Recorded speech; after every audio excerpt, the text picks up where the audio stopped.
Yay! Oh, okay. Ta-da! Goodness me.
Hi guys, I'm back with Bonnie today, and as you guys saw, we just had a nice aesthetic summer picnic. I hope you guys liked our setup. Now we're just gonna do a little Q&A session because we love to talk and we like to ask each other questions. We came up with a few questions each and we're just gonna ask each other, so this is like our honest reaction to the questions. Yeah. I'm excited to ask Amanda these questions, but I guess I'll start asking a question to you. So my question is, what's the biggest change you've seen in yourself from high school versus now? Any advice you would have given to your younger self? I think something I was thinking about the other day was I was rewatching an old TikTok when my no face dish went viral, and then I had to speak to the camera. I'm like, oh, if you guys are interested, like, let me know. Yeah. And I was watching that clip, and I feel like the way that I talk, I was really soft-spoken, and I think I still am now, but I think now I speak with a lot more conviction, and that was like not that long ago either. So I feel like comparing myself to high school to now, I think I've grown a lot in terms of my speaking abilities. Me talking at like the elementary school like not too long ago, those are things that I couldn't even see myself doing before, but now it's like not that bad. So yeah, I think I've gotten a lot better at talking. Yeah, that's really good. So any advice you would give to your younger self? Some advice I would give myself is to not be afraid to ask for things. There's a lot of situations where people, they're just not afraid to ask, and you know, ask and you shall receive. And I feel like for me, being more introverted and also very independent, it's hard for me to ask for help. And a part of me also is like, oh, but I could just do it on my own. But I do feel like you can learn a lot or you can gain a lot by asking others for help. Yeah, something like that. That's true, that's true. Did you want to answer your question?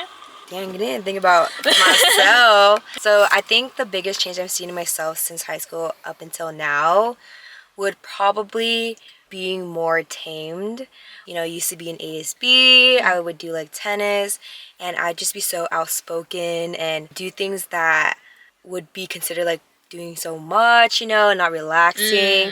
So I feel like now I've kind of toned it down a little bit more, and I'm able to relax, like fully relax, rather than I wouldn't have been doing that in like high school.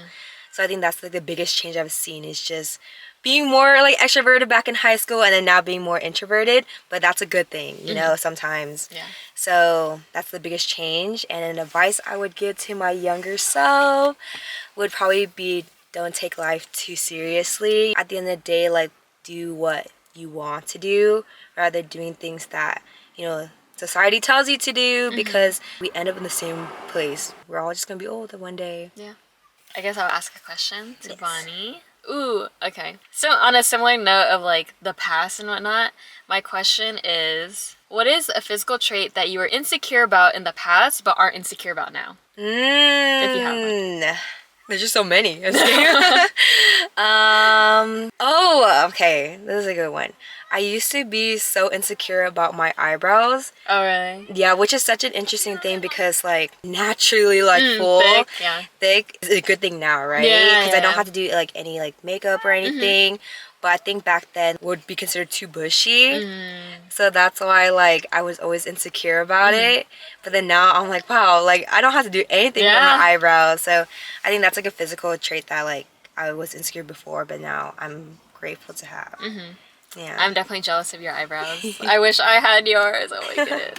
You want to answer that question? Yeah, I think for me, I have two things that I was really insecure about back then. One is I do kind of have hairy arms for like an Asian person, and it's not like crazy hairy, but I think back when I was in elementary school, you're like a small kid, so your arms are a lot smaller. But yeah, as I've gotten older, my arm's bigger now. Just, I don't know, it just feels like normal. Yeah. So I would say, yeah, having hairier arms. And then I also didn't really like my nose before. I always felt like it was too flat.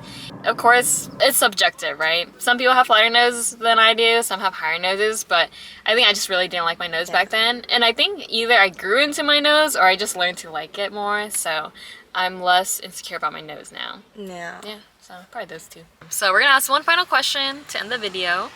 Yes. So the question that I have for Amanda is, do you have a character trait you most hate about yourself but learn to love over time? So it's not physical appearance now, it's more like your personality traits. Good question. Let me think real quick. I guess I would say for myself, one of the character traits that I hate about myself is I feel like sometimes I'm almost too nice. Like I'm not good at like setting boundaries with people. So I would say obviously in certain situations it's not good to be like that. But at the same time, I feel like that is just kind of my personality. And so I kind of learned to love that part of myself because I feel like rather than being like very rigid and unforgiving of other people, I try to give people the benefit of the doubt or just try to be understanding because I feel like everyone is going through their own things. And so I try my best not to act with like anger or things like that. I'd rather try to be as kind as possible and hope that like my kindness will come back, I guess. Yeah. I'm not doing it with like any bad intentions. Like it doesn't hurt to be nice. Yeah. I guess that's my mindset. Yeah. So yeah. I think for mine is probably being too much of a perfectionist, being too organized, or being too detail oriented with certain things. I think back in like, you know, middle school and high school, I felt like everything had to be perfect and the way it was. And I mean, that helped me a lot when it came to like balancing all like, you know, clubs I was in. I just felt like I was just too much to people. Like, Bonnie, just chill out, you know?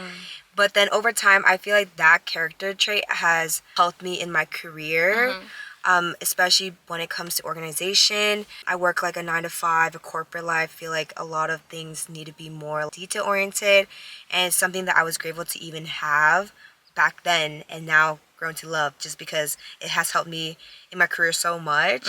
I can see why I can continue to help like in the future to have that skill set already. So for those who are scared about being too organized, being too a perfectionist, I feel like over time it helps you, but don't take it too seriously sometimes. Just know that it helps you in other aspects of your life. Yeah. I definitely think that having those qualities is good for like the workplace, but I think in your personal life it's good to learn how to like let go a little bit so you're not stressing yourself out. But yeah. Okay, so that concludes our little Q&A session. You guys will hopefully see Bonnie sometime soon. And thank you guys for joining us for our little picnic. I'll see you guys next time. Bye. Mwah.